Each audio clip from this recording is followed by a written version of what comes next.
जय श्री राधे, जय श्री राधे।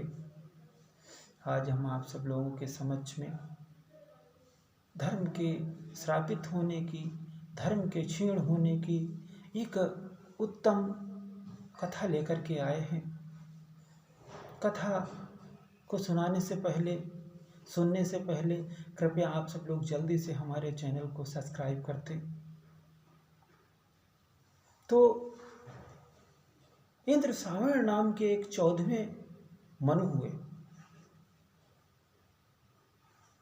उनके वंश में अनर्ण्य नाम का एक राजा हुआ, जो कि बहुत ही प्रतापी था। उसने 7 द्वीपों पर राज्य किया और 100 अश्वमेध यज्ञ किए।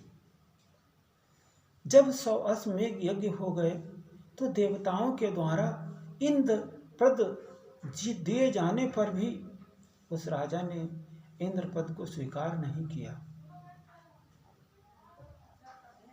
उसके 100 पुत्र हुए। एक पद्मा नाम की बहुत ही लक्ष्मी सदस्य कन्या हुई। धीरे धीरे वो कन्या बड़ी हो गई। जब बड़ी हो गई तो पिता को उसके विवाह की चिंता हुई और निमंत्रण अपने दूतों के द्वारा इधर उधर भेज दिया। एक दिन ऋषि पिपलाद अपने आश्रम से तपस्या हेतु, जो कि दधीच के पुत्र हैं, तपस्या हेतु वन गमन कर रहे थे। तो सहसा उनकी दृष्टि एक गंधर्व पर, जो कि स्त्री के साथ में रमण कर रहा था, पड़ी। उसके काम कला कौशल को देख करके महर्षि पिपलाद के मन में काम जागृत हो गया और वो काम के वशीभूत हो गए। अब उनके मन में हर समय काम जागृत रहता। एक दिन वह पुष्पभद्रा नदी में स्नान करने के लिए जा रहे थे। तभी उनकी दृष्टि लक्ष्मी सदस्य पद्मा पर पड़ी। ऐसा अद्भुत रूप देख करके ऋषि पिपलाद ने वहां पर उपस्थित लोगों से उसके बारे में पूछा।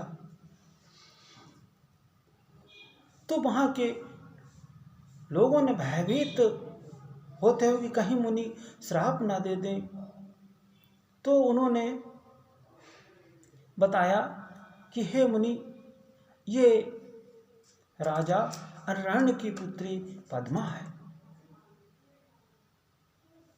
ऋषि ने नदी में स्नान करके पूजा पाठ करके सीधे अनरण्य की सभा में पहुंच गए। राजा ने जब पिपलाद ऋषि को देखा तो एकदम डर से कांपने लगे कि कहीं मुनि क्रोधित ना हो जाएं। राजा सिंहासन छोड़ करके मुनि के पास उपस्थित हुए।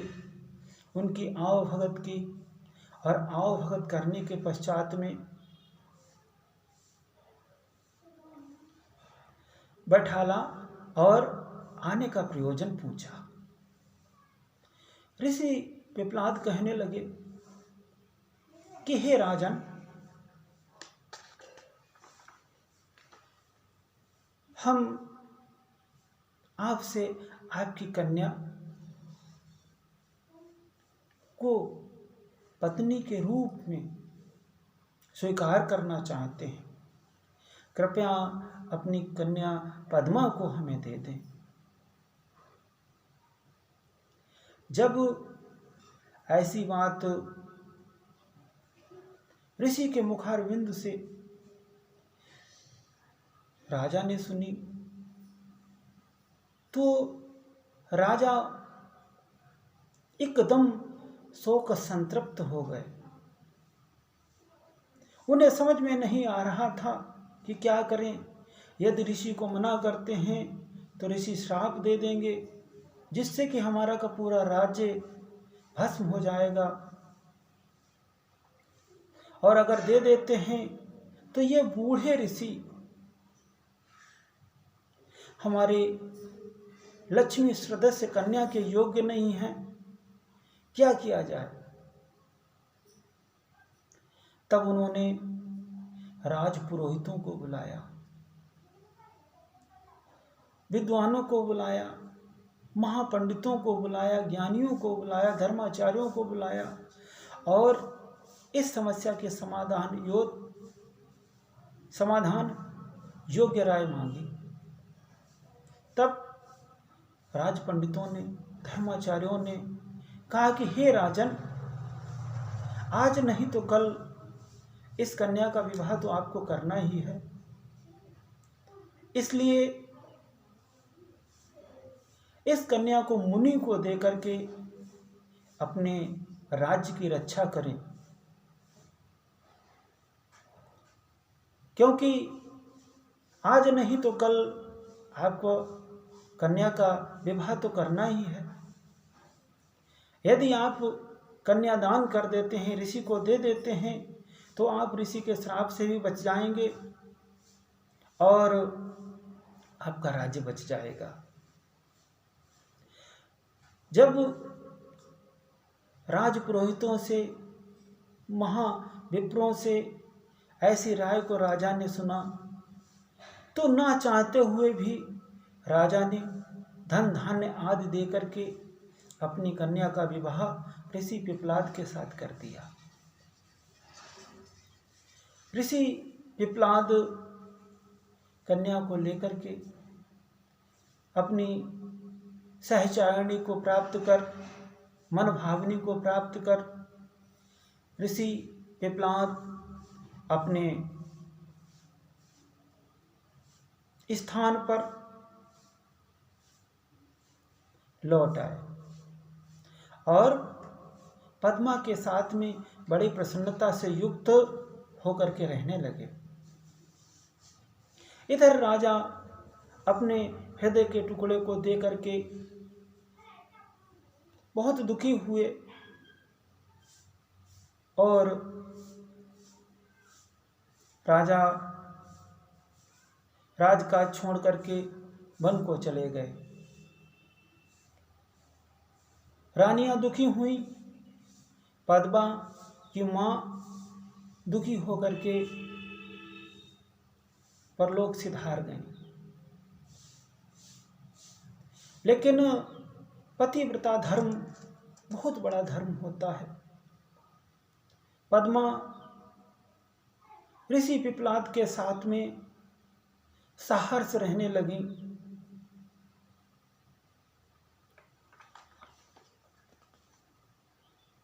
इधर ऋषि अपने गृहस्थ आश्रम का पालन करते हुए तपस्या में रत हो गए। एक दिन पिप्लाद की पत्नी की परीक्षा कर लेने के लिए धर्मराज एक सुंदर राजा का रूप धारण करके रथ पे सवार होकर के जो पिप्लाद की पत्नी पद्मा स्नान आदि करने के लिए, पूजा पाठ करने के लिए नदी की तरफ जा रही थी। उसी समय धर्म राजा का रूप धारण करके, बड़ा सुंदर रूप धारण करके पद्मा के सामने आ गए और पद्मा से कहने लगे, हे देवी, आप कहाँ उस जर्जर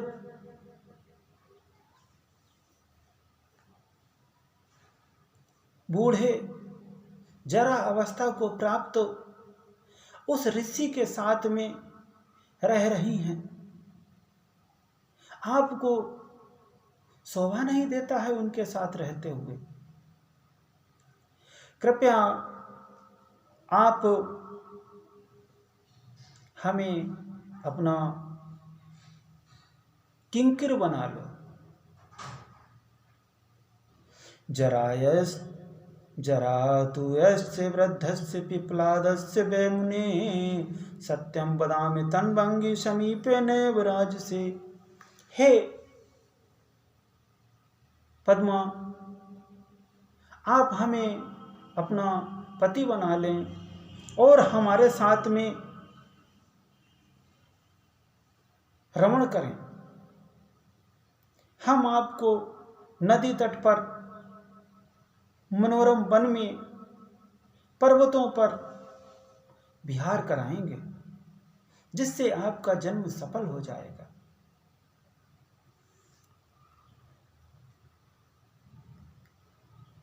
इस प्रकार कहकर ज्यों ही रथ से उतरकर उसका हाथ पकड़ने के लिए, पद्मा का हाथ पकड़ने के लिए धर्म ने हाथ बढ़ाया, त्यों ही पद्मा उनसे कहने लगी, गच्छ दूरम पापिष्ठस्त्वं नराधिपा मा चेत् पश्यसि कामेन सद्यो नष्टो भविष्यसि। हे राजन, तुम बड़े पापी हो, दूर हट जाओ। यदि तुमने मुझे और सकाम भाव से देखा तो शीघ्र ही नष्ट हो जाओगे। मैं तपस्या से पवित्र शरीर वाले उन मुनि श्रेष्ठ पिप्लाद को छोड़कर पर स्त्रीगामी एवं स्त्री के वश में रहने वाले तुमको कैसे स्वीकार कर सकती हूं। स्त्री के वश में रहने वाले के स्पर्श मात्र से सारा पूर्ण नष्ट हो जाता है। हे राजन,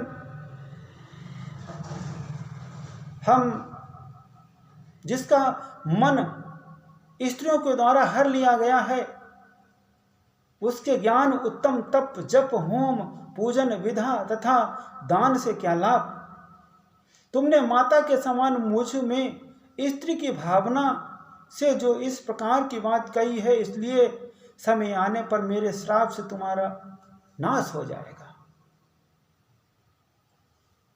अब सती के श्राप से वो धर्म जो राजा का रूप धारण किए हुए थे, थर थर कांपते हुए अपने रूप में आ गए।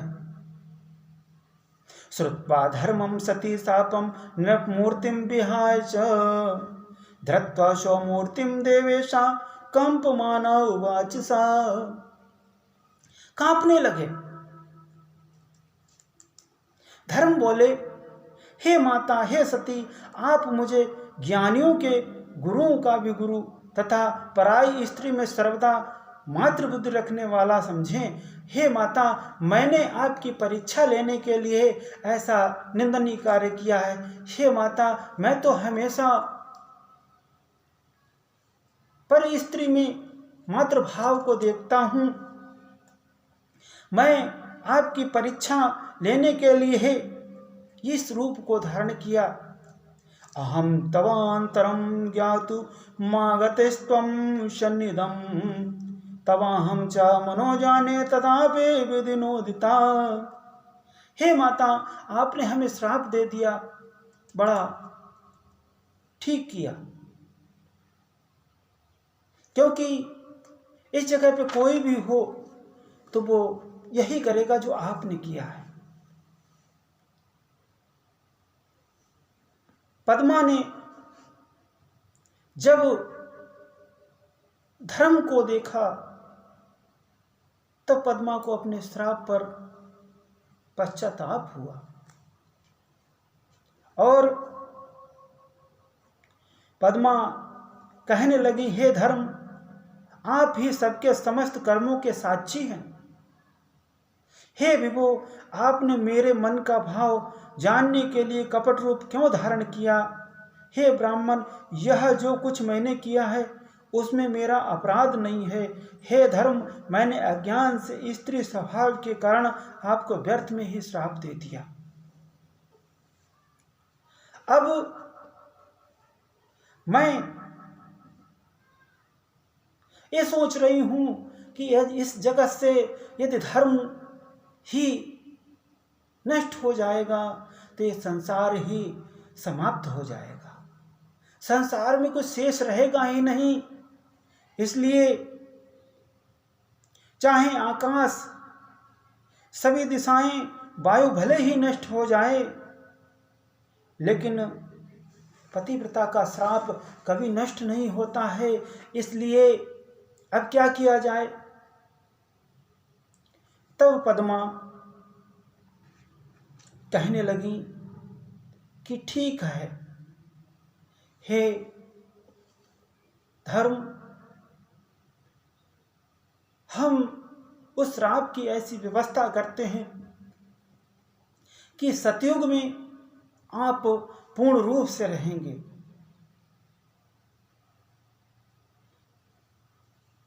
सतयुग के बाद में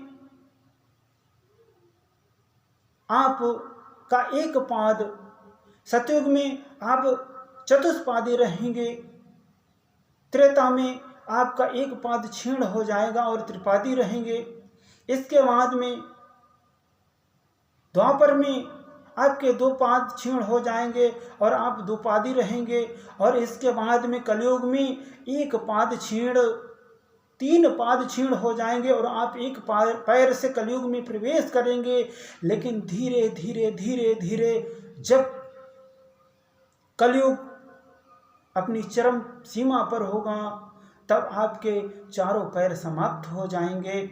और जब आपके चारों पैर समाप्त हो जाएंगे तब आप पुनः कलयुग में क्षीण होने के बाद में, कलयुग के क्षीण होने के बाद में आप सतयुग में प्रवेश करेंगे और पुनः आप नव जन्म को प्राप्त करके पुनः आप चतुष्पादी हो जाएंगे। ऐसा देवी पद्मा ने अपने श्राप की व्यवस्था की और धर्म की रक्षा हेतु ऐसा उन्होंने विधान किया। हे दर्शकों, हे श्रोताओं, इसके बाद धर्म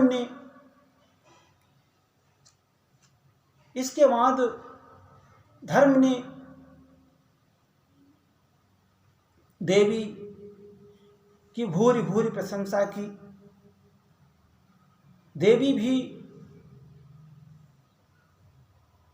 देवी पद्मा से धर्म ने कहा कि हे माता, अब हम आपको वरदान देते हैं कि ऋषि पिपलाद नव यौवन से युक्त हो जाएंगे। आपके 10 पुत्र होंगे जो ऋषि पिपलाद से भी ज़्यादा ज्ञानवान, बुद्धिमान और प्रसिद्ध होंगे। आप अखंड सौभाग्यशाली होंगी और नाना प्रकार के सुख संपत्ति से युक्त होंगी। इतना कहने के बाद में धर्मराज चुप हो जाते हैं और माता उनकी परिक्रमा, धर्म की परिक्रमा करने के बाद में देवी पद्मा चली जाती हैं। और इसके बाद में धर्म भी वहाँ से चले जाते हैं और जहाँ कहीं सभा होती है वहाँ धर्म जाकर के देवी पद्मा के यशोगान प्रशंसा करते। तो धर्म के क्षीण होने की और श्रापित होने की कथा आज हमने आपको सुनाई है। सभी लोगों को ये कथा पसंद आए तो कृपया आप सब लोग जय माता दी की, राधे राधे अवश्य बोलना और इस कथा को अधिक से अधिक शेयर करना। जय श्री राधे, जय श्री राधे, जय माता की।